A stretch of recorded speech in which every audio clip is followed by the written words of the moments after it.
ॐ सहनावतु सहनौ भुनक्तु सह वीर्यङ्करवावहै तेजस्विनावधीतमस्तु मा विद्विषावहै। ॐ शान्ति शान्ति शान्तिः।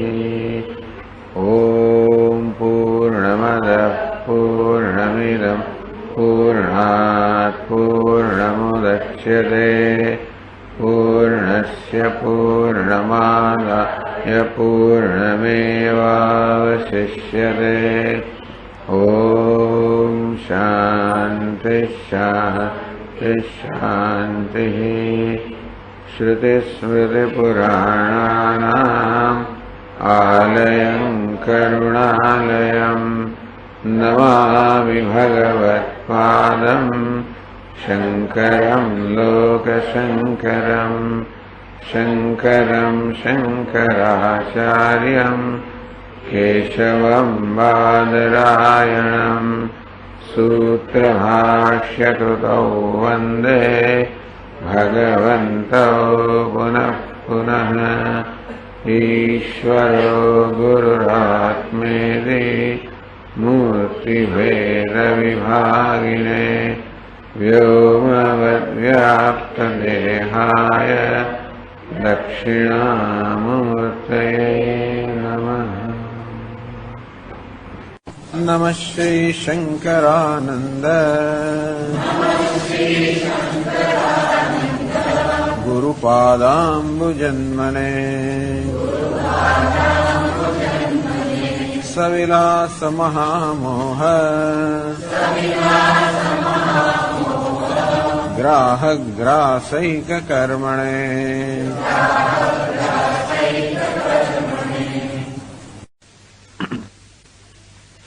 પંચદશીના 9મા અધ્યાયનો પ્રારંભ કરેલો છે. 9મો અધ્યાય 9મું પ્રકરણ અને ધ્યાનદીપ પ્રકરણ કહેવામાં આવે છે. એટલે પરમ બ્રહ્મનું ધ્યાન એ આ પ્રકરણનો વિષય છે. ગ્રંથકારે સમજાવ્યું કે શાસ્ત્રનું શ્રવણ વગેરે વારંવાર કરવા છતાં પણ કોઈક અવરોધોને કારણે અપરોક્ષ જ્ઞાન ન જન્મ્યું હોય.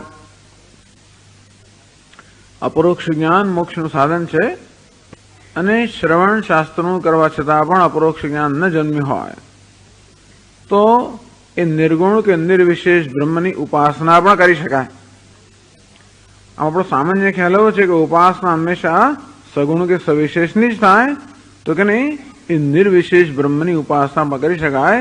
એ ઉપાસના પણ જ્ઞાન ઉત્પન્ન કરીને આપણને મોક્ષ પ્રાપ્ત કરાવે. તદ ઉત્પાદન દ્વારા મોક્ષ ફલક ઉપાસનાની નિદર્શઈશું, તો અપરોક્ષ જ્ઞાન ઉત્પન્ન કરાવે. તો આ પ્રકરણનો વિષય છે બ્રહ્મની ઉપાસના, બ્રહ્મનું ધ્યાન જે જ્ઞાન ઉત્પન્ન કરનારું છે. હવે એમણે સિદ્ધ કરવું પડે કે આવું ધ્યાન જ્ઞાન ઉત્પન્ન કરે. બહુ મોટો વિષય છે આ તો. ધ્યાનથી જ્ઞાન જન્મે એવું સ્વીકારવામાં આવતું નથી સામાન્ય રીતે. એ ગ્રંથકાર બહુ વિગતવાર આપણે સમજાવે છે કે ધ્યાન પણ જ્ઞાન કેમ ઉત્પન્ન કરી શકે? ભ્રમથી પણ આપણને વસ્તુની પ્રાપ્તિ થઈ શકે. ધ્યાનમાં સામાન્ય રીતે કોઈનો કોઈ અધ્યારોપ કરવામાં આવતો હોય છે. આપણે જોઈશું, આપણી સામે હોય મૂર્તિ ને આપણે ધ્યાન ભગવાનનું કરતા હોઈએ એટલે મૂર્તિ પર આપણે ભગવાનના ખ્યાલનો અધ્યારોપ કરતા હોઈએ અને ભ્રમ જ કહેવાય. જે જોઈએ છે એક વસ્તુ છે અને મનમાં જેનો વિચાર જન્મે છે બીજી વસ્તુ જ્યારે હોય એને ભ્રમ કહેવામાં આવે. જે જોઈએ છે રજ્જુ છે અને આપણા મનમાં સર્પનો ખ્યાલ જન્મે તો આપણે એને ભ્રમ કહીએ. તેવી રીતે હોય સામે પ્રતિમા અને આપણા મનમાં ભગવાનનો ખ્યાલ કરીએ તો એ અધ્યારોપ છે. એ અધ્યારોપથી યથાર્થ જ્ઞાન ન જન્મે. અને છતાં પણ અહીં ગ્રંથકાર કહેવા માંગે છે કે અધ્યારોપ કે ભ્રમથી પણ યથાર્થ જ્ઞાન જન્મે એટલે અભિષ્ટ વસ્તુનું ઈચ્છિત વસ્તુની પ્રાપ્તિ થાય. તો ભ્રમને બે વિભાગમાં વહેંચે છે, સંવાદી ભ્રમ અને વિસંવાદી ભ્રમ. સંવાદી ભ્રમ વદ બ્રહ્મ તત્વોપાસ્યા વિમુચ્યતે. જેમ સંવાદી ભ્રમથી પણ આપણને ઈચ્છિત વસ્તુની પ્રાપ્તિ થાય છે, તેમ બ્રહ્મ તત્વની ઉપાસનાથી પણ ઈચ્છિત વસ્તુ પ્રાપ્ત થાય છે એવું કહેવા માંગે છે. દ્રષ્ટાંત આપે કે મણિદીપ પ્રભયો મણિબુદ્ધ્યાભિધાવતો. તો વાર્તિકકારે દ્રષ્ટાંત આપ્યું છે. દ્રષ્ટાંત અહીં આપે છે કે કલ્પના કરો કે બે માણસો છે, એમને મણિ દેખાય છે. ખરેખર એ મણિ નથી, પરંતુ એક ઘરની અંદર એક દીવો છે અને એ દરવાજાની અંદર એક નાનું કાણું હોવાને કારણે દીવાનો એક પ્રકાશ, એક નાનકડું રત્ન આકારનો પ્રકાશનો એક કિરણ બહાર ઓટલા પર પડતું હોય એ દૂરથી આપણે દેખાય અને આપણે એમ લાગે કે આ મણિ છે, રત્ન છે. અને બીજા ઘરની અંદર વાસ્તવિક મણિ છે.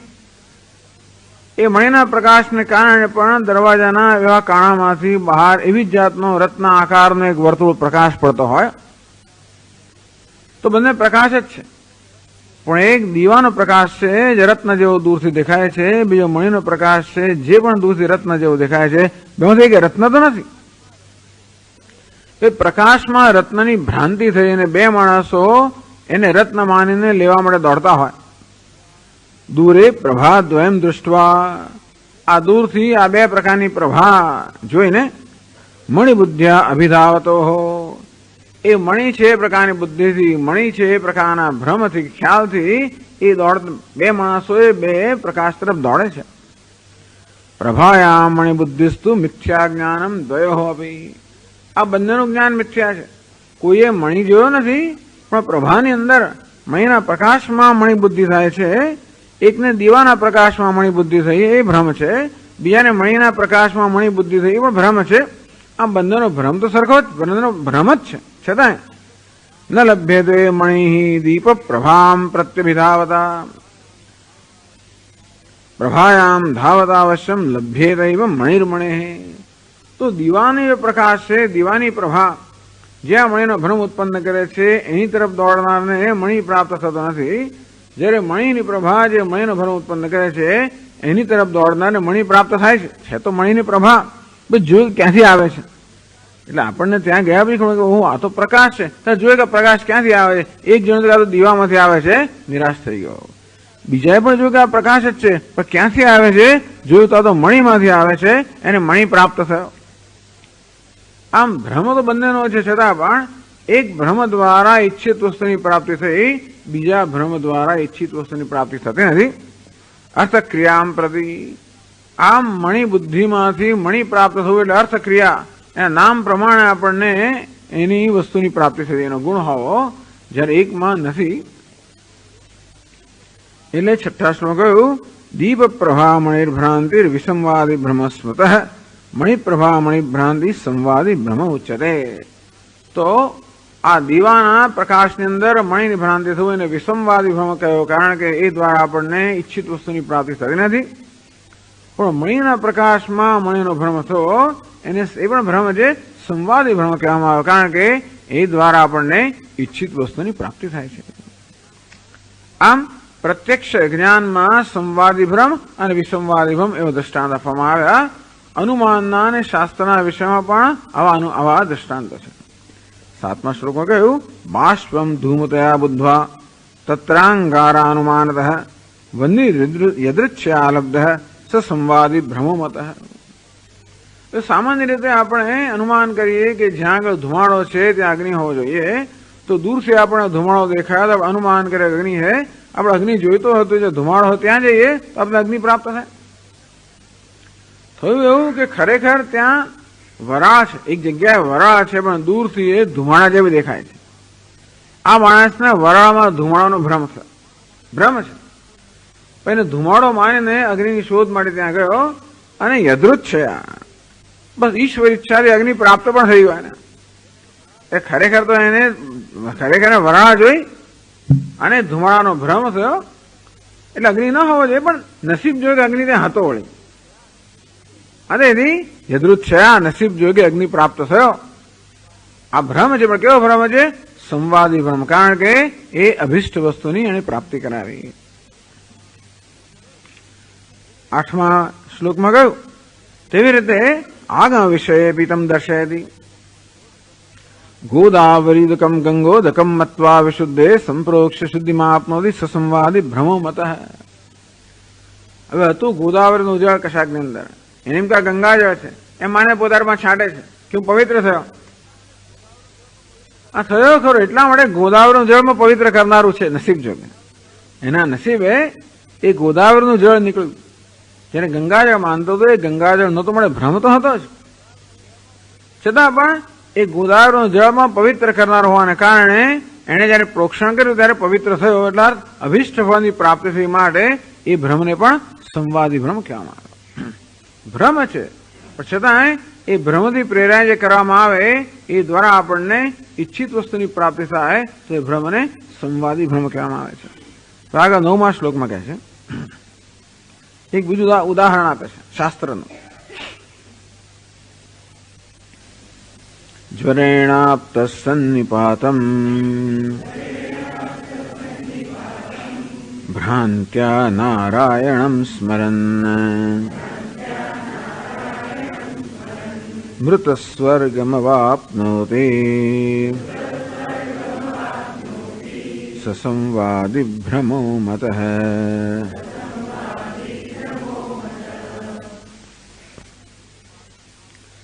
જ્વરેણ સન્નિપાતમ આપ્ત.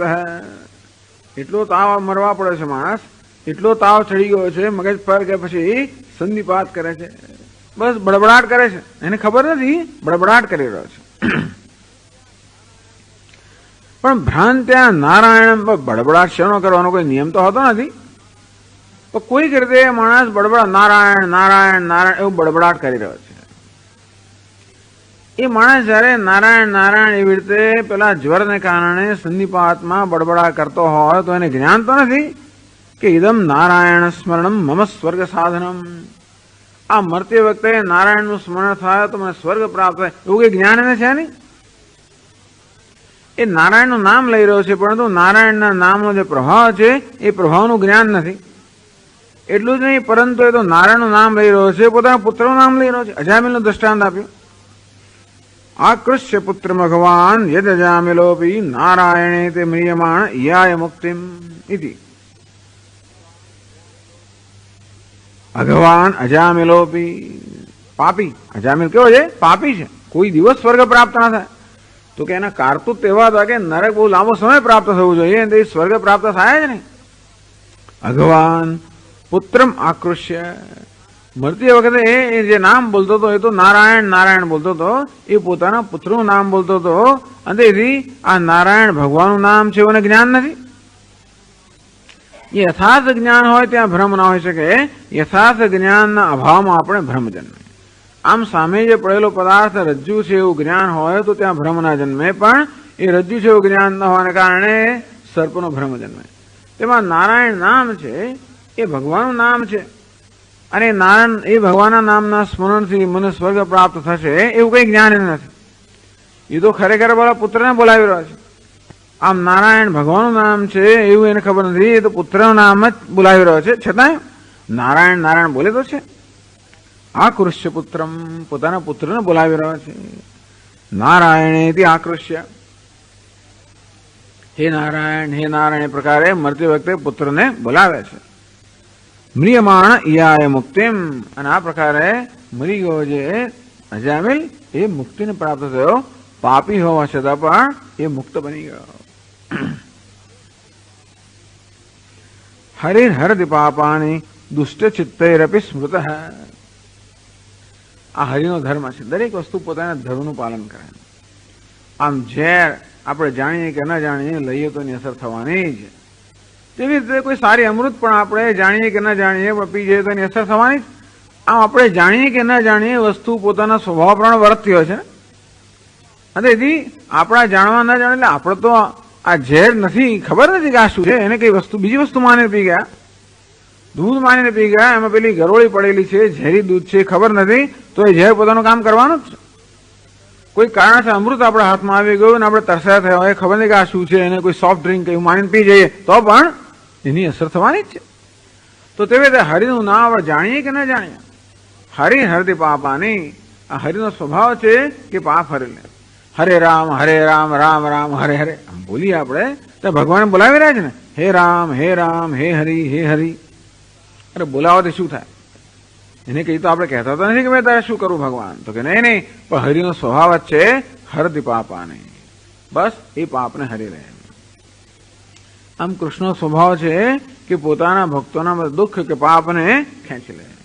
રામનો સ્વભાવ છે કે પોતાના ભક્તોના ચિત્તમાં રંજન કે આનંદ ઉત્પન્ન કરે, આવો સ્વભાવ છે એમનો. એવું હોવાને કારણે આપણે જાણીએ કે ન જાણીએ, રામ રામ નામ દઈએ એટલે એના સ્વભાવ પ્રમાણે એ નામની અસર થવાની જ.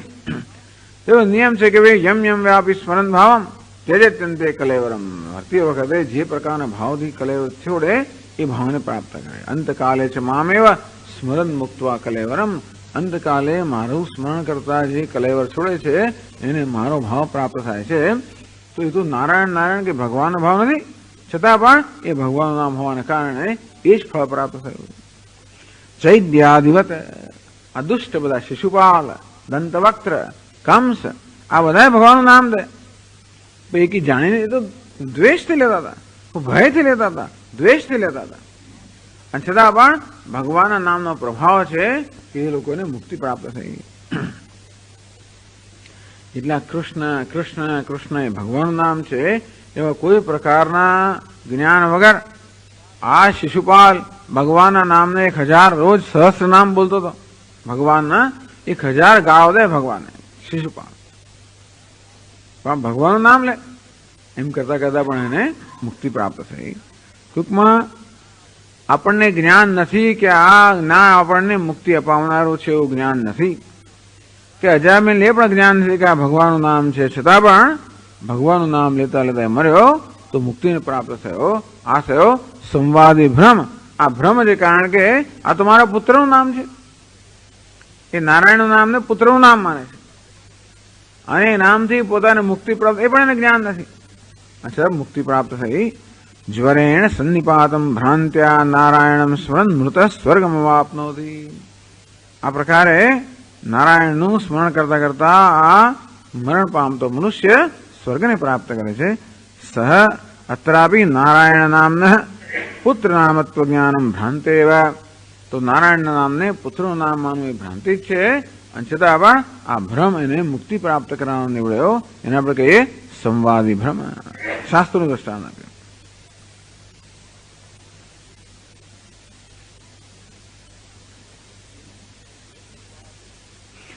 એવમ ત્રિવિધ સંવાદી ભ્રમ ઉદાહરણ સિદ્ધમર્થમાં. આ પ્રકારે સંવાદી ભ્રમના 3 ઉદાહરણ આપ્યા. પ્રત્યક્ષ પેલા દીપની પ્રભા અને મણીની પ્રભા, અનુમાન ધુમાડાને બદલે વરાળ, અને ત્રીજું ભગવાનના નામને બદલે પુત્રનું નામ. આ દરેક જગ્યાએ ભ્રમ છે, પરંતુ એ ભ્રમ અભિષ્ટ કે ઈચ્છિત વસ્તુની પ્રાપ્તિ કરવાનો હોવાના કારણે એને સંવાદી ભ્રમ કહેવાય. તો હવે આ પ્રકારે કહેવાથી જે અર્થ સિદ્ધ થયો એ 10મા શ્લોકમાં કહે છે. પ્રત્યક્ષસ્યાનુમાનસ્ય તથા શાસ્ત્રસ્ય ગોચરે ઉક્તન્યાયેન સંવાદે ભ્રમા સંતિ કોટિશઃ.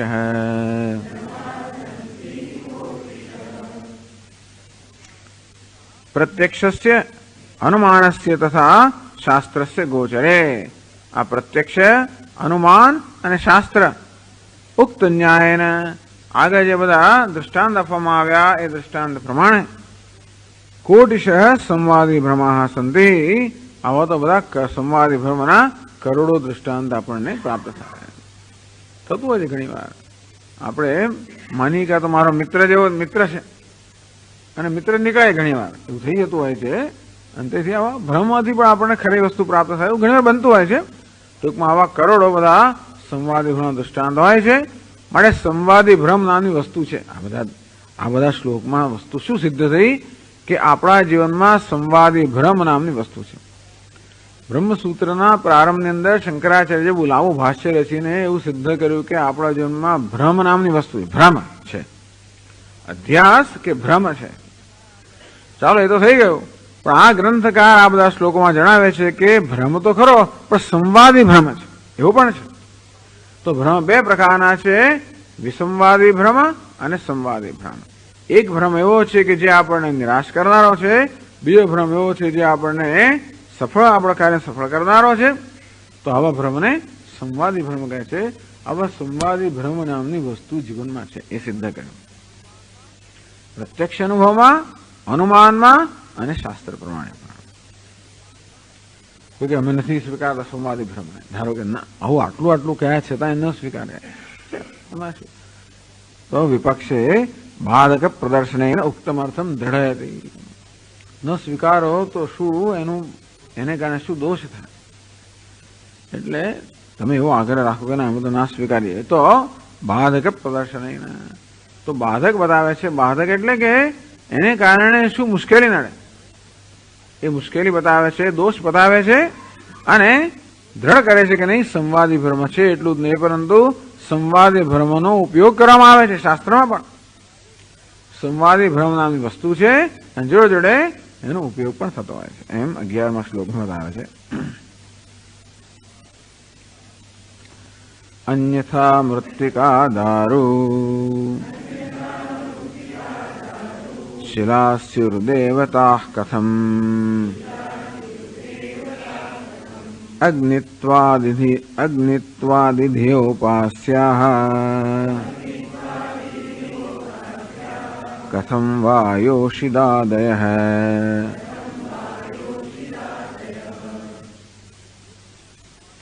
અન્યથા જો તમે આ સંવાદી ભ્રમ નામની વસ્તુ ન સ્વીકારો તો મૃત્તિકા દારુશીલા કથમ દેવતા સ્યુઃ.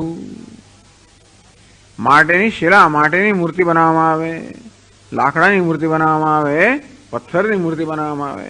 મૃત્તિકા, દારૂ, શિલા.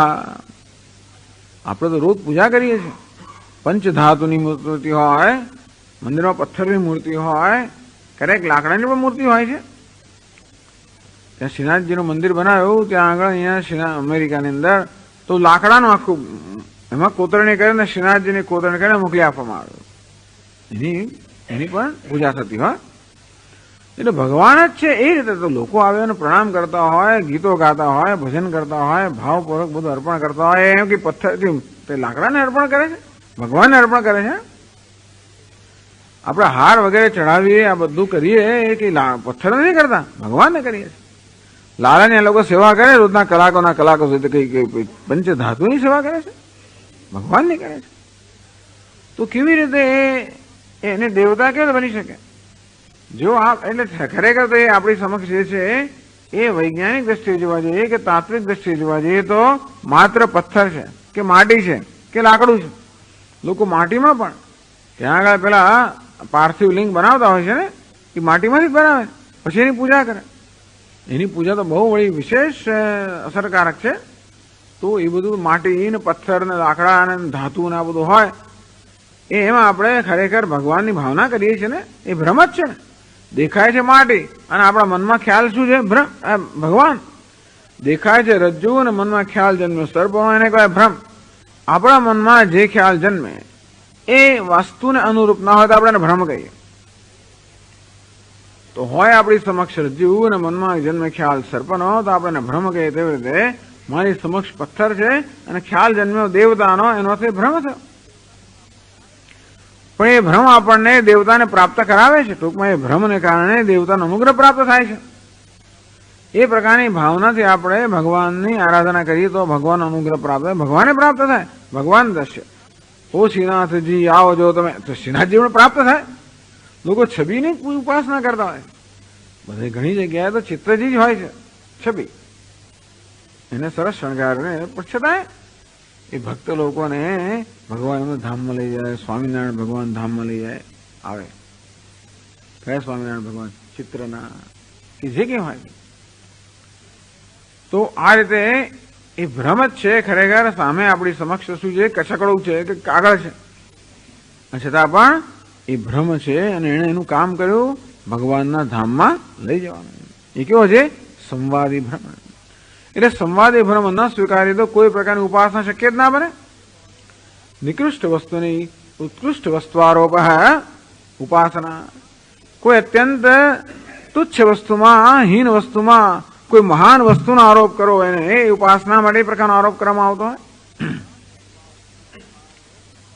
અન્યથા સંવાદી ભ્રમ અભાવે મૃદાદય ફલસિદ્ધે દેવત્વાત દેવતાત્વેન પૂજ્ય ન ભવેયુઃ। એટલે સંવાદી ભ્રમ સ્વીકારવામાં ન આવે તો આ માટી વગેરે જે છે વાસ્તવમાં એની બનાવેલી મૂર્તિઓ એ દેવતા ન બની શકે। સ્વતો દેવતાત્વ અભાવાત એ સ્વયં તો દેવતા નથી છતાં પણ એમને દેવતા રૂપે જોવામાં આવે છે। આપણે ડાકોરના રણછોડજી છે કે મંદિરમાં જતા આપણે કઈ પથ્થરની મૂર્તિ પથ્થરને જોવા નથી જતા, ભગવાનના દર્શન કરવા જઈએ છે ને। તો બધા ભક્તો જયારે રણછોડજી સમક્ષ ઉભા રહે ત્યારે ભગવાનની સમક્ષ ઉભા છે ને, તો એને દેવતા પણ પ્રાપ્ત કર્યું છે। પથ્થર પણ દેવતા પણ પ્રાપ્ત ક્યારે કર્યું? એને આપણે કહીએ કે વિસંવાદી ભ્રમ। આ પથ્થરમાં દેવતાના દર્શન થયા એ ભ્રમ છે છતાં પણ વિસંવાદી ભ્રમ, કારણ કે આપણને દેવતાના દર્શન કરાવે છે। આ આપણા રોજબરોજનું દ્રષ્ટાંત આપવામાં આવ્યું। શાસ્ત્રનું દ્રષ્ટાંત, શાસ્ત્રમાં અનેક બધી ઉપાસનાઓ કહેવામાં આવેલી છે જ્યાં પણ એક વસ્તુ પર બીજી વસ્તુનો આરોપ કરવામાં આવે છે। બાધકાંતરમાં અગ્નિત્વાદિ ધ્યોપાસ્યા કથમ વા યોષિદાદય પંચાગ્નિ વિદ્યાયામ। છાંદોગ્ય ઉપનિષદમાં પંચાગ્નિ વિદ્યા યોષા વાવ ગૌતમાગ્નિ પુરુષો વાવ ગૌતમાગ્નિ પૃથ્વી વાવ ગૌતમાગ્નિ પંચાગ્નિ વિદ્યાનો ઉપદેશ કરવામાં આવે છે અને કહેવામાં આવે છે કે હે ગૌતમ, આ સ્ત્રી અગ્નિ છે, પુરુષ અગ્નિ છે, પૃથ્વી અગ્નિ છે, પર્જન્ય એટલે મેઘ અગ્નિ છે અને સ્વર્ગલોક અગ્નિ છે। ટૂંકમાં સમગ્ર જગતની અંદર એક મળો વૈશ્વિક યજ્ઞ ચાલી રહ્યો હોય એ પ્રકારની કલ્પના કરવામાં આવે છે। તસ્માદ અગ્નિ પર્જન્ય પછી અગ્નિ અને પછી શું છે? તસ્માદ અગ્નિ સમિદો યસ્ય સૂર્ય સોમાત પર્જન્ય ઔષધય પૃથિવ્યામ પુમાન રેત સિંચતી યોષિતાયામ બહવી પ્રજા અક્ષરાત સંપ્રસૂતા। મુંડકોપનિષદમાં કહ્યું કે સ્વર્ગ પહેલો અગ્નિ છે અને સૂર્ય જે છે સમિદ છે, બળતણ છે, એમાંથી પછી સૂર્ય અને ચંદ્રનાની ક્રિયાઓને કારણે વાદળની ઉત્પત્તિ થઈ। બીજો અગ્નિ એ વાદળની પણ આહુતિ આપવામાં આવી અને પૃથ્વીની અંદર આપવામાં આવી। પૃથ્વી નામના અગ્નિમાં વાદળની આહુતિ આપવામાં આવી અને પછી એમાંથી વનસ્પતિ ઉત્પન્ન થઈ, એમાં એની આહુતિ વળી પુરુષ નામના અગ્નિમાં આપવામાં આવી, એની આહુતિ સ્ત્રી નામના અગ્નિમાં આપવામાં આવી। એમ કરીને આ બધી પ્રજા જગતની ઉત્પત્તિ થઈ। તો આ પ્રકારની ઉપાસના કરવાનું કહેવામાં આવે છે। કયા પ્રકારે? સ્વર્ગમાં, પર્જન્યમાં, પછી પૃથ્વીમાં, પુરુષમાં, સ્ત્રીમાં અગ્નિ દ્રષ્ટિ કરવી જોઈએ। આ પંચાગ્નિ વિદ્યા કહેવામાં આવે છે, એ દ્વારા બ્રહ્મલોક પ્રાપ્ત થાય છે। ઇત્યાદિ વાક્ય યોષિત પુરુષ પૃથ્વી પર્જન્ય દીવલોકાનામ અગ્નિત્વેન ઉપાસનમ બ્રહ્મલોક અવાપ્તિ ફલકમ ન ભવે। ખરેખર તો ત્યાં સ્વર્ગ છે, એને આપણે અગ્નિ તરીકે જોઈએ છે। પર્જન્ય વાદળને અગ્નિ તરીકે જોઈએ, પૃથ્વીને અગ્નિ તરીકે, ક્યાં અગ્નિ છે ત્યાં? પણ ત્યાં અગ્નિ દ્રષ્ટિ કરવામાં આવી, એ દરેકમાં કોઈને કોઈ પ્રકારની આહુતિ આપવામાં આવી, એને કારણે કંઈ ફળ ઉત્પન્ન થયું। આ પ્રકારની મનમાં ઉપાસના કરવાથી એક વૈશ્વિક યજ્ઞ છે, વૈશ્વિક યજ્ઞની ઉપાસના થતી હોય, એમ કરીને યજ્ઞ રૂપે પ્રગટ થયેલા ઈશ્વરની ઉપાસના થતી હોય, સગુણ બ્રહ્મની ઉપાસના થતી હોય અને તેથી સગુણ બ્રહ્મનો લોક, જે બ્રહ્મલોક છે પ્રાપ્ત થાય। અંતો આ પ્રકારની ઉપાસના કરનારને બ્રહ્મલોક પ્રાપ્ત થાય છે। અગ્નિ એટલે આ રીતે બ્રહ્મની ઉપાસના થઈ, ઈશ્વરની ઉપાસના કરવાના કારણે ઈશ્વરનું કે બ્રહ્મનું ધામ પ્રાપ્ત થતું હોય છે। તો ઉપનિષદમાં બ્રહ્માના ધામની વાત છે જ।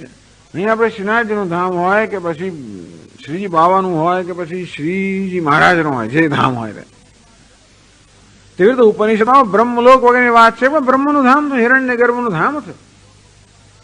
અહીં આપણે કોઈ મૂર્તિ પર ભગવાનનો ખ્યાલ છે, ભગવાનની ભાવના કરતા હોઈએ અને ત્યાં કુદરતના બધા તત્વો પર ભગવાનની ભાવના કરવામાં આવે, પણ છેવટે એ ભગવાનનું ધામ એટલે બ્રહ્મલોક પ્રાપ્ત થાય છે, એ તો ઉપનિષદમાં કહ્યું જ છે।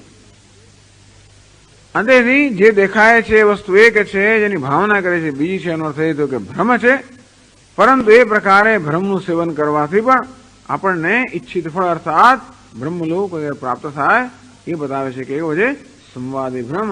ટૂંકમાં ઉપાસના કરવા માટે સંવાદી ભ્રમની આવશ્યકતા છે, કારણ કે ઉપાસનામાં એક વસ્તુ પર બીજાનો આરોપ થતો હોય છે.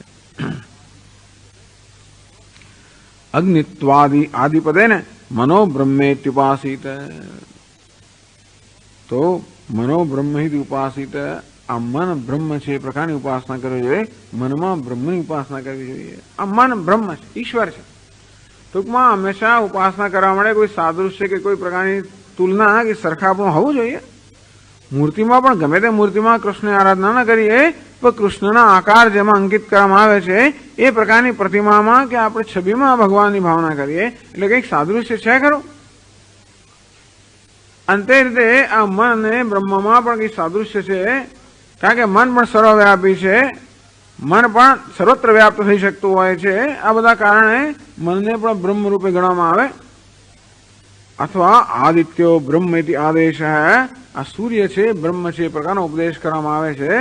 તો સૂર્યમાં પણ ઈશ્વરના કેટલાક ગુણ છે, સમાનતા છે, પ્રકાશમય છે, જગતને તો જગતની ઉત્પત્તિ સ્થિતિ લય કરનાર છે. એ દ્રષ્ટિએ સૂર્યમાં પણ ઈશ્વરના કેટલાક ગુણો છે, માટે સૂર્યની ઈશ્વર રૂપે બ્રહ્મરૂપ ઉપાસના કરવી જોઈએ, આવી જાતનો ઉપદેશ કરવામાં આવે છે. તો આ બધી વસ્તુ શાસ્ત્રમાં જે કહેવામાં આવે છે બધી વસ્તુ અપ્રમાણ થઈ જશે જો તમે સંવાદી ભ્રમ સ્વીકાર નહીં કરો. તો આ બધા વાક્યો પ્રમાણભૂત નહીં, ધમકી આપે છે. ટૂંકમાં તો જ પેલો સ્વીકાર કર ને, નહીં સ્વીકાર તો શું થશે? વિપક્ષ દંડમાં દોષમાં કે દંડ. જો તમે સ્વીકાર કરશો તો આ લાભ થશે, નથી જોતો લાભ, તો કે નહીં સ્વીકાર કરો તો હાનિ થશે. તો પછી પેલો સીધો થાય. એવું છે ને કે ઘણી વાર ના જોયું નહીં જોઈએ તો પણ આવું થશે. બળદગાડી તરફ લારી ખેંચવી પડશે. મારે નથી જોયું, મારે ગાડી નથી જોઈ, ગાડી ભલે ના જોયું તો નિશાળે જેવું તો પણ આ લારી ખેંચવી પડશે, તો કે એ માર નથી કરવું તો ત્યાં. એટલે બંને વસ્તુ કહેવી પડે. આપણે જે વિધાન કરવા માંગીએ છીએ એને કારણે જે લાભ થાય એ કહેવો પડે, અને એની અવગણના કરવાને કારણે જે ગેરલાભ થાય એ પણ કહેવો પડે. એ બંને કહેવામાં આવ્યા. ઇદાનીમ બહુભિઃ ગ્રંથૈઃ ઉપપાદમ સંવાદી ભ્રમમ, બહુ બધા શ્લોકો એમણે કહ્યા. આ સંવાદી ભ્રમ નામની વસ્તુ જે છે એ સિદ્ધ કરવા માટે, સ્થાપિત કરવા માટે બહુ બધા શ્લોકો કહ્યા. એટલે આ ગ્રંથકારને એવી શૈલી નથી, થોડા શ્લોકોમાં બધું કહેતા હોય છે, પણ કેટલા 11 શ્લોકો થઈ ગયા. ત્યારે સંવાદી માણ સંવાદી ભ્રમ નામની વસ્તુ છે એવી જાતનું સિદ્ધ કરવામાં આવ્યું. ઇદાનીમ બહુભિઃ ગ્રંથૈઃ ઉપપાદિતમ સંવાદી ભ્રમમ. આમ ઘણા બધા શ્લોકોની અંદર યુક્તિપૂર્વક જે સિદ્ધ કરવામાં આવ્યું એ સંવાદી ભ્રમ જે છે બુદ્ધિ સૌકર્યાય આપણે આપણા મનમાં સરળતાથી સમજી શકીએ માટે સંક્ષિપ્ત દર્શાવી. ઘણા બહુ શ્લોકો આપણે ગૂંચવાઈ જઈએ પાછા. બહુ લાંબુ કહેવામાં આવે તો એ તો જાણે બધી દલીલો કરીને આપણને સમજાવે, એમ કરીને પોતે જે કહેવા માંગે છે બરોબર સિદ્ધ કરે, પણ એટલું બધું લાંબુ થયું કે આપણે ત્યાં ગૂંચવાય એ ટૂંકમાં કહો જરા. આવે બહુ લાંબુ કરે તો જરા સંક્ષેપમાં કહો. એટલે 12મા શ્લોકમાં આપણે બુદ્ધિમાં સરળતાથી સમજી શકીએ માટે સંવાદી અને વિસંવાદી સંવાદી ભ્રમનું જે લક્ષણ છે એ 12મા શ્લોકમાં સંક્ષેપમાં કહેવામાં આવે છે. અયથા વસ્તુ વિજ્ઞાનાત ફલમ લભ્યતે ઈપ્સિતમ કાકતાલીયત સોયમ સંવાદી ભ્રમ ઉચ્યતે.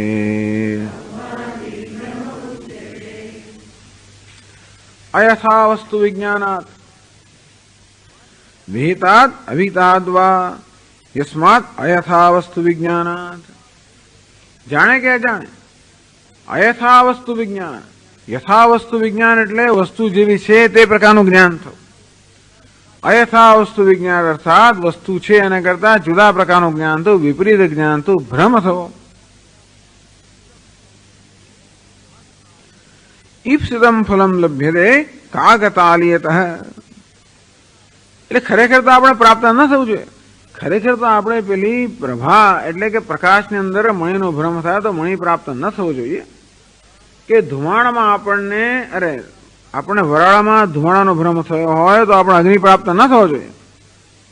પણ પહોંચન મળ્યો ખરો, એ તો એમને એને નસીબ જોગે મળે. એને કે કાગતાલિયત એ દૈવ ગત્યા ઈશ્વર ઈચ્છાથી કે નસીબ જોગે. કાગતાલી એટલે શું? કાગનું બેસવું અને ડાળનું પડવું, એવું કહે છે ગુજરાતી. કાગનું બેસવું અને ડાળનું પડવું એટલે દાળ પડું થઈ જ રહી હતી. કાગડો બેઠો, the last straw on camels back, એવું કહે લોકો. બધું થઈ ગયું. એક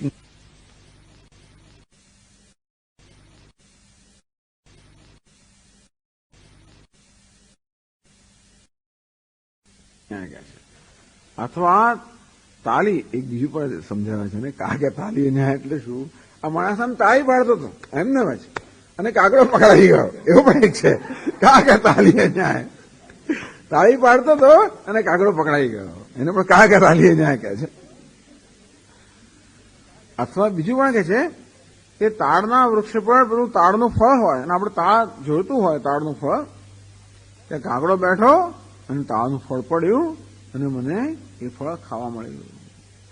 આવી જાત જાતની રીતે આ કાગ તાલી ન્યાય સમજાવે છે. ટૂંકમાં નસીબ જોગે આ થયું. કોઈ પ્રકારની યોજના વગર, કોઈ પ્રકારની કઈ કાગડો બેસીને દાળ પડે એવું બને નહીં, પણ નસીબ જોગે થયું.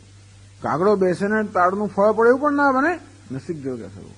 કે તાળી પાડો અને કાગડો પકડાય એવું પણ ના બને, નસીબ જોગે થયું. બાકી બહુ તાળીઓ પાડે મચ્છરો પકડાતા લોકોથી ઘણી વાર થઈ જાય છે અને એમને કશું હાથમાં આવી જાય. ઉત્તરાયણમાં ઘણી વાર થાય, આમ ઝંડા લઈ લઈને પતંગ હાથમાં આવે છે ને, પેલો આપણે અગાસી પર ઊંચો જતા દોરી ઘણી વાર શું થાય છે પવનને કારણે છે કે હા આમ નીચું વાવતું આવે, આપણે હમણાં પકડે જો ઊંચું જતું રહે પેલા પવનને કારણે, અનેક વાર થાય. અને આપણે કશી આશા ના એકદમ આપણે આમ ઘસાઈને જાય પેલી દોરી અને પકડી લઈએ, એવું થાય. અથવા તો આ બરોબર આમ ઉપર જતી હોય અને શું પવનનું ઝોકું આવે અને છપ્પી ખાઈને સીધી આપણે અગાસીમાં જ આવે, એવું બને. એટલે ઈશ્વર ઈચ્છા છે, એવું થતું હોય ઘણી વાર. આ તો જૂના બધા ટર્મિનોલોજી છે. આને શું કહે? નસીબ. તો ટૂંકમાં આવી રીતે કાકતાલીય એટલે દૈવ ગત્યા ઈશ્વર ઈચ્છા છે કે નસીબ જોગે વસ્તુ થઈ જાય. અયથા વસ્તુ વિજ્ઞાનાત, ખરેખર આપણે ભ્રમ જેવો આપણે ભ્રમનો અર્થ એવો થયો કે જેને ભ્રમ છે એને ખબર નથી કે આ ભ્રમ છે, એને ભ્રમ કહેવાય. અયથા વસ્તુ વિજ્ઞાન, એને એમ કે સાચું છે, એને એમ કે સાપ જ છે અને સાપ નીકળી પડે. હવે દોરડું પણ એને સાપ માને ત્યાં સાપ નીકળી પણ પડે. ધારો કે કોઈ પેલો મદારી સાપ પકડવા ગયો હોય અને એને દોરડાને બદલે સાપ દેખાય ને ત્યાં લેવા જાય તો બાજુમાં સાપ નીકળી પણ પડે કદાચ, એને આપણે શું કહીએ? દૈવ ગત્યા, નસીબ જોગે. તો ખરેખર એમને હતો ભ્રમ, એને ખબર નથી કે આ ભ્રમ છે, એનું આમ જ ભ્રમ. જેનો ભ્રમ થયો છે એને એમ કે સાચું જ જ્ઞાન છે એમ માનીને વર્તો હોય ને. દુનિયામાં આખી જીવનભર આપણે આવું કરીએ છીએ ને, જન્મથી માણસો દુનિયાના વિષયોની અંદર સુખ લેવા જાય, શાંતિ લેવા જાય, આ લેવા જાય, ભ્રમ જ છે. ખબર નથી કે ભ્રમ છે, નહીં તો પછી તો વૈરાગ્ય થઈ જાય. જેવી ખબર પડે કે આ ભ્રમ છે, વિષયનું સુખ, વિષયમાં કોઈ જાતનું સુખ નથી, એ સંસ્પર્શજા ભોગા દુઃખયો ન એવતે. વાસ્તવમાં ઇન્દ્રિયોના વિષયના સંપર્કથી જનારું સુખ તો દુઃખની યોની છે, એવું જ્ઞાન થાય તો કોણ એની પાછળ પડે? શું નથી. તો પણ ભ્રમ છે તો એને ખબર નથી કે આ ભ્રમ છે, અને છતાં પણ એ જે ઈચ્છતો તો એ વસ્તુ થઈ જાય. કાકતાલીયત ઈપ્સિતમ અભિલષિતમ ફલમ લભ્યતે, ઈચ્છિત ફળ પ્રાપ્ત થાય. સ્વયં સંવાદી ભ્રમ ઇત્યર્થ હૈ, અને સંવાદી ભ્રમ કહેવામાં આવે છે. તો સંવાદી ભ્રમની વ્યાખ્યા કરવામાં આવી છે. ભ્રમ અને છતાં પણ નસીબ જોગે ઈચ્છિત વસ્તુ પ્રાપ્ત કરાવે છે. નસીબ જોગે એ અગત્યની વસ્તુ નથી, છે ભ્રમ અને છે ઈચ્છિત વસ્તુ પ્રાપ્ત થાય છે. નસીબ જોગે ગમે તે રીતે થાય.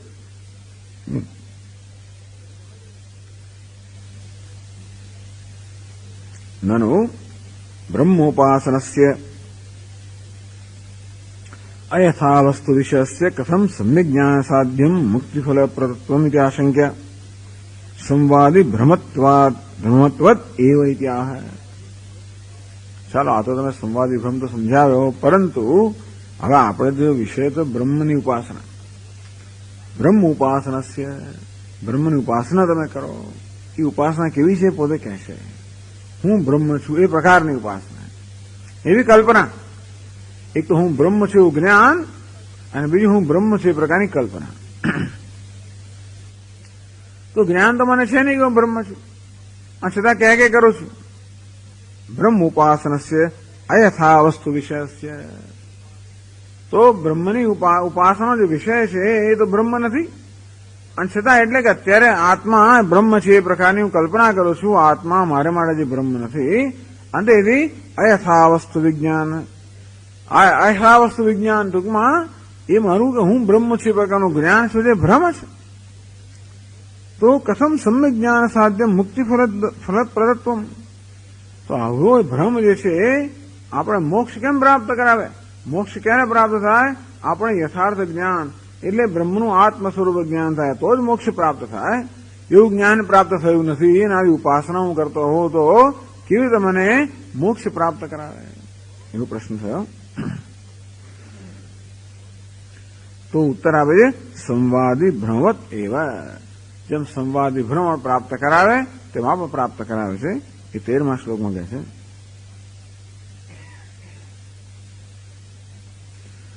સ્વયં ભ્રમોપી સંવાદી યથા સમ્યક ફલપ્રદઃ બ્રહ્મ તત્વોપાસનાપી તથા મુક્તિ ફલપ્રદા.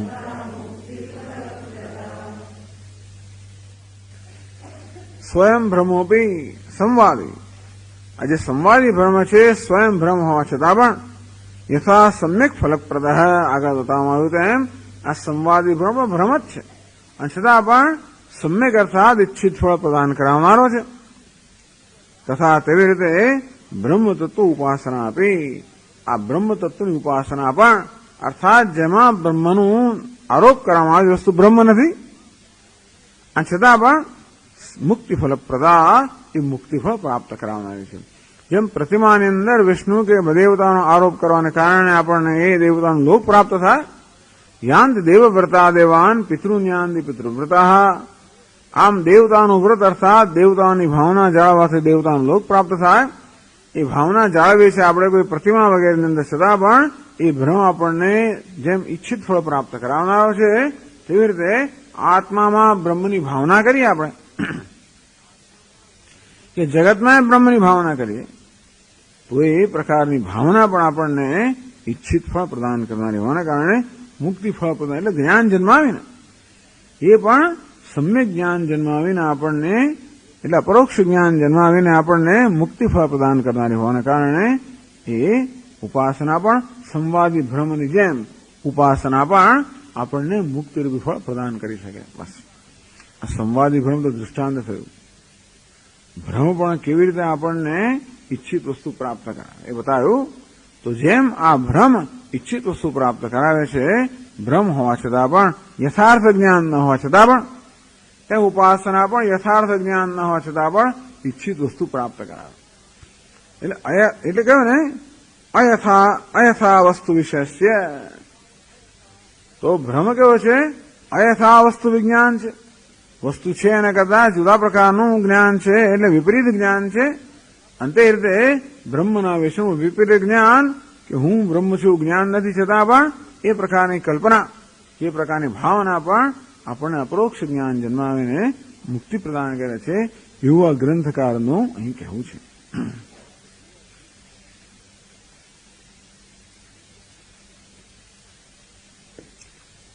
પ્રશ્ન કર્યો નનુ બ્રહ્મ તત્વ જ્ઞાત્વા ઉપાસનમ ક્રિયતે અજ્ઞાત્વા. ઉપાસના કરો છો આપ જે કહો છો કે ઉપાસના કરવાની બ્રહ્મની, બ્રહ્મ તત્વ જ્ઞાત્વા ઉપાસના ક્રિયતે. બ્રહ્મ તત્વને યથાર્થ રૂપે જાણીને એની ઉપાસના કરવામાં આવે છે. અજ્ઞાત્વા કે પછી બ્રહ્મ તત્વને જાણ્યા વગર ઉપાસના કરવામાં આવે છે? પ્રશ્ન કરવામાં બેમાં તકલીફ છે. આદ્ય ઉપાસના વૈયર્થ્યમ. જો બ્રહ્મ તત્વનું જ્ઞાન છે તો પછી ઉપાસનાની જરૂર જ નથી ને. જ્ઞાનથી જ આપણને મોક્ષ ફળ પ્રાપ્ત થતું હોય છે. માટે બ્રહ્મ તત્વનું યથાર્થ જ્ઞાન હોય તો ઉપાસનાની આ જરૂર નથી. આદ્ય ઉપાસના વૈયર્થ્યમ. પછી ઉપાસના વ્યર્થ છે, કારણ કે મોક્ષ સાધનસ્ય જ્ઞાનસ્ય વિદ્યમાનત્વાત. તો મોક્ષનું સાધન જ્ઞાન હોય અને તેથી ઉપાસનો અર્થ નથી. ટૂંકમાં જ્ઞાન હોય તો ઉપાસનો અર્થ નથી. કલ્પના કરવાની જરૂર નથી ને. વસ્તુને જાણતા જોઈએ તો પછી કલ્પના શા આપણે કરવી? દોરડાને આપણે જાણતા હોય દોરડા રોડ કલ્પના કરવાની કે દોરડું છે. અને જ્ઞાન ન હોય તો ઉપાસનો અર્થ શું? દ્વિતીય વિષય અપરિજ્ઞાનાત. વસ્તુ એ છે કે તમે ધ્યાન શેનું કરી શકો? તમે હંમેશા જે જાણો છો એનું ધ્યાન કરી શકો. ધ્યાન કરવા માટે જેનું ધ્યાન કરી છે એનું જ્ઞાન તો હોવું જોઈએ ને. ધ્યાન કરાવડે મનમાં આપણે કઈ કલ્પના કરીએ, ધારો કે શ્રી કૃષ્ણનું ધ્યાન કરવું હોય તો મનમાં આપણે શ્રી કૃષ્ણની મૂર્તિની કલ્પના કરીએ કે શ્રી કૃષ્ણ રૂપની કલ્પના કરીએ અને પછી ધ્યાન કરીએ તો એ શ્રી કૃષ્ણનું જ્ઞાન તો હોવું જ જોઈએ ને. જ્ઞાન વગર ધ્યાન ના થઈ શકે અને જ્ઞાન વગર ધ્યાનની જરૂર નથી. પેલું કહેશું જો જ્ઞાન હોય તો જ્ઞાનથી જ ફળ પ્રાપ્ત થાય, માટે ધ્યાનની જરૂર નથી. અને બ્રહ્મનું જ્ઞાન ન હોય તો ધ્યાન કરશો કેવી રીતે? દ્વિતીય વિષય અપરિજ્ઞાન. આ મહત્વની વસ્તુ છે. આપને બ્રહ્મનું અપરોક્ષ જ્ઞાન છે તો કે હા, તો હવે ધ્યાનની જરૂર નથી, કારણ કે જે ફળ મેળવવાનું મળે જ્ઞાનથી જ મળવાનું છે. અને બ્રહ્મનું અપરોક્ષ જ્ઞાન નથી, ન હોય તો ધ્યાન કરશો કેવી રીતે? ટૂંકમાં બંને રીતે ઉપાસના સિદ્ધ થતી જ નથી. જ્ઞાન હોય તો ઉપાસનાની જરૂર નથી અને જ્ઞાન ન હોય તો ઉપાસના થઈ ના શકે. આ બંને રૂપે ઉપાસના વ્યર્થ થઈ ગઈ. ઉપાસના એક જગ્યાએ શક્ય નથી. શું કહે છે વિવેક ચૂડામણીની અંદર? અવિજ્ઞાતે પરેતત્વે શાસ્ત્રાદિતિસ્તુ નિષ્ફલા, વિજ્ઞાતે વિપરેતત્વે શાસ્ત્રાદિતિસ્તુ નિષ્ફલા. જો તત્વનું જ્ઞાન ન થયું તો પણ શાસ્ત્રનું અધ્યયન નિષ્ફળ ગયું, અને તત્વનું જ્ઞાન હોય તો શાસ્ત્રનું અધ્યયન નિષ્ફળ છે. એટલે શાસ્ત્રનું અધ્યયન કરીને પણ તત્વજ્ઞાન ન થયું તો એ શાસ્ત્રનું અધ્યયન નિષ્ફળ છે. અને તત્વજ્ઞાન થઈ ગયું હોય તો શાસ્ત્રના અધ્યયનની આવશ્યકતા નથી. અંતે રીતે બ્રહ્મનું જ્ઞાન ન હોય તો ઉપાસના થઈ ના શકે, અને બ્રહ્મનું જ્ઞાન તો ઉપાસના આવશ્યક નથી. અંતેથી કોઈ રીતે ઉપાસના સિદ્ધ થઈ શકતી નથી. એવી આશંકા કરીને 14મા શ્લોકમાં કહે છે, આશંકાનો ઉત્તર આપે છે 14મા શ્લોકમાં. વેદાંતેભ્યો બ્રહ્મ તત્વમ અખંડૈકરસાત્મકમ પરોક્ષમવગમ્યૈતત અહમસ્મીત્યુપાસતે.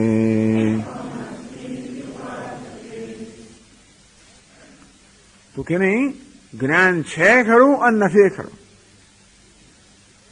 ઉપાસના આપણે બંને જોઈએ. જ્ઞાન હોય તો ઉપાસના થાય અને જ્ઞાન ન હોય તો ઉપાસનાનું ફળ મળે. તો એવી એક સ્થિતિ છે જ્યાં જ્ઞાન છે પણ ખરું અને નથી એ ખરું. એ કેવું જ્ઞાન છે કે જે વેદાંતેભ્ય અખંડૈકરસાત્મકમ બ્રહ્મ તત્વમ પરોક્ષમ અવગમ્ય. એક પરોક્ષ જ્ઞાન નામની વસ્તુ છે. તો વેદાંત શાસ્ત્રમાં જ્ઞાન બે પ્રકારનું કહેવામાં આવ્યું, અપરોક્ષ જ્ઞાન અને પરોક્ષ જ્ઞાન. જ્યાં બ્રહ્મનું અપરોક્ષ જ્ઞાન છે, બ્રહ્મને આત્મરૂપે હું જાણું છું, ત્યાં તો એનું કામ થઈ ગયું હોવાને કારણે હવે મુક્તિ પ્રાપ્ત થઈ, તેથી ઉપાસનાની આવશ્યકતા છે. એ વાત બરાબર છે. અને બ્રહ્મનું જ્ઞાન જરાય હોય જ નહીં, કે બ્રહ્મ નામની વસ્તુ જેવું પણ ખબર ના હોય તો પણ ઉપાસના શક્ય નથી. તો બ્રહ્મનું અપરોક્ષ જ્ઞાન ન હોય તો બ્રહ્મની અજાણતા પણ ના હોય તો કેવું જ્ઞાન હોય? પરોક્ષ જ્ઞાન હોય.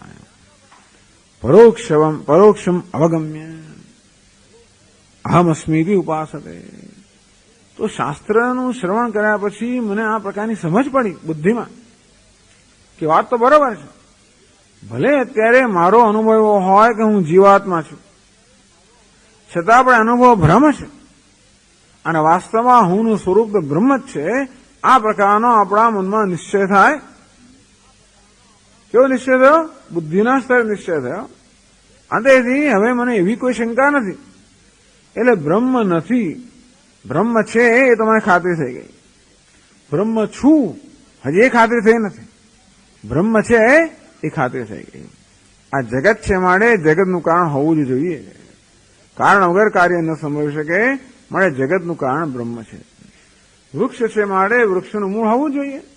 મૂળ વગર વૃક્ષ સંભવી ના શકે, વૃક્ષ ઉભું ના રહી શકે. તો વૃક્ષ ઉભેલું છે જ બતાવે છે કે એને પ્રતિષ્ઠા આપનાર, એને આશ્રય આપનાર, એને ધારણ કરનાર કંઈક પેલું મૂળ હોવું જોઈએ. ભલે મૂળ ના દેખાતો હતો પણ મૂળને આપણે અનુમાન કરી શકીએ. એ વૃક્ષના મૂળનું પરોક્ષ જ્ઞાન છે, અપરોક્ષ જ્ઞાન નથી. પણ જ્ઞાન તો છે. ટૂંકમાં વૃક્ષનું મૂળ છે એ વિષયમાં મારા મનો કોઈ સંશય નથી. ભલે મેં જોયું ના હશે પણ મને જ્ઞાન છે, એને પરોક્ષ જ્ઞાન કહે છે. જેમ કે આપણે ધુમાડો જોઈએ ને આપણને ખાતરી થાય કે તે અગ્નિ હોવો જ જોઈએ. જોયો નથી છતાં પણ મને ખબર છે કે છે. આ કેવું જ્ઞાન છે? પરોક્ષ જ્ઞાન. ત્યાં જઈને પછી આપણે અગ્નિને સાક્ષાત જોઈએ તો એ જ્ઞાન કેવું બને? અપરોક્ષ જ્ઞાન બને. પણ ત્યાં સુધી કેવું છે? પરોક્ષ જ્ઞાન છે, પણ એ ભ્રમ નથી. એ પણ ગ્રંથકાર પોતે જ કહે છે કે પરોક્ષ જ્ઞાન એ જ્ઞાન છે, ભ્રમ નથી. તો પરોક્ષ જ્ઞાન હોય તો ઉપાસના સંભવિત છે, જે પરોક્ષ જ્ઞાનને અપરોક્ષ જ્ઞાનમાં ફેરવી શકે. પરોક્ષમ અવગમ્ય એતદ અહમસ્મિતિ ઉપાસતે. તો એતદ પરોક્ષમ અવગમ્ય. આમ બ્રહ્મ તત્વમ અખંડ એક રસાત્મકમ. અખંડ એક રસાત્મક બ્રહ્મ તત્વ છે. આપણે બધા ખંડ ખંડ દેખાય છે. બધી જગ્યાએ આપણા ભેદભાવ દેખાય છે ને. હું પણ જુદો ને તમે જુદા ને બધું જીવ જુદો, એકબીજા કરતા જુદા, બધું જળ ને ચેતન બધું જુદું જુદું છે. છતાં પણ આ બધાને સાંકળ જોડનારી એક સાંકળ છે, બધાને જોડનારી, બધાને ધારણ કરનારું એક તત્વ છે. મયી સર્વમિદં પ્રોતમ સૂત્રે મણિગણા એવ. જે સૂત્રમાં જેમ અનેક બધા મણિ પરોવાયેલા હોય તેમ આ નામ રૂપાત્મક જગત મારામાં પરોવાયેલું છે. તેથી આ નામ રૂપાત્મક જગત જે વૈવિધ્યપૂર્ણ છે, વિષમતાવાળું છે, એ બધાનું એક અધિષ્ઠાન છે. કેવું છે? એક રસ છે. આ બધા અનેક રસ છે. દરેકનો રસ જુદો, આનો રસ જુદો, પેલાનો રસ જુદો, દરેકના દરેક પદાર્થનો રસ જુદો છે. પરંતુ એ બધાનું અધિષ્ઠાન સ્વરૂપ, બધાને આશ્રય આપનાર, બધાને ધારણ કરનાર, બધાનું તત્વ છે, એક રસ છે. આ બધા ખંડને જોડનારું એ તત્વ કેવું છે? અખંડ છે. તદુપરાંત હું ને ઈશ્વર અત્યારે ભિન્ન છે, તો કે ભેદને પણ જોડનારું એક તત્વ છે, અભિન્ન તત્વ છે. આ પ્રકારે આપણે શ્રવણ કરીએ એટલે મનમાં સમજાય કે વાત બરોબર છે.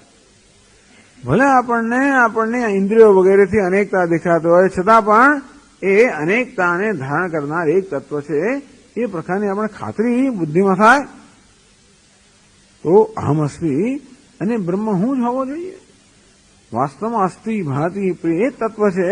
અંતેથી આ નામ રૂપ છે એ તો અસ્થિ ભાતિ પ્રિયનું અભિવ્યક્તિનું માધ્યમ છે. પરંતુ આ વ્યક્તિગત ઉપાધિ દ્વારા પણ જે અભિવ્યક્ત થઈ રહ્યું છે એ અસ્થિ ભાતિ પ્રિય હું છું. એની ઉપાસતે. અંતેથી હું બ્રહ્મ છું એ પ્રકારની ઉપાસના કરી શકે.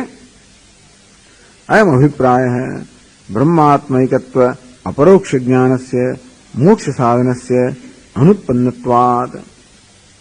ચાલો ભાઈ, બ્રહ્મ અને આત્માના ઐક્યનું અપરોક્ષ જ્ઞાન હોય તો આપણે મોક્ષ પ્રાપ્ત થાય. એ અપરોક્ષ જ્ઞાન જન્મ્યું નથી, છતાં પણ ઉપાસના વ્યર્થ નથી. કેમ? શાસ્ત્રાત પરોક્ષતયા અવગતત્વાદ. શાસ્ત્રથી આપણને પરોક્ષતયા બ્રહ્મનું જ્ઞાન થઈ શકે. બ્રહ્મણ ઉપાસના વિષયત્વમ. ટૂંકમાં બ્રહ્મ ઉપાસના વિષય બની શકે પરોક્ષ જ્ઞાન હોય ત્યારે. અપરોક્ષ જ્ઞાન હોય તો બ્રહ્મ ઉપાસના વિષય ન બને, કારણ કે ઉપાસના વ્યર્થ છે.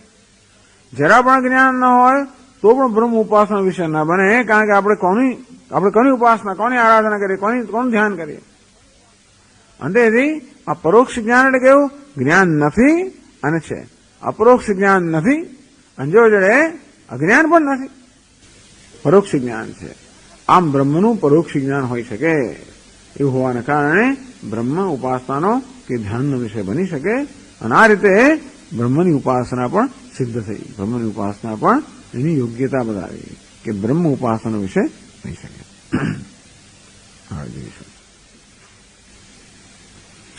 ઓમ પૂર્ણમદ પૂર્ણમિદમ પૂર્ણાત પૂર્ણમુદચ્યતે પૂર્ણસ્ય પૂર્ણમાદાય પૂર્ણમેવાવશિષ્યતે. ઓમ શાંતિ શાંતિ શાંતિ.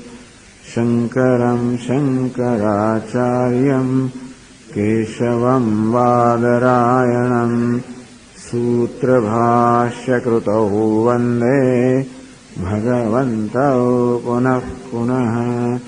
ईश्वरो गुरुरात्मेति मूर्तिभेदविभागिने व्योमवद्व्याप्तदेहाय दक्षिणामूर्तये नमः. ओम शांति शांति शांति. हरि ओम. श्री गुरुभ्यो नमः. हरि ओम.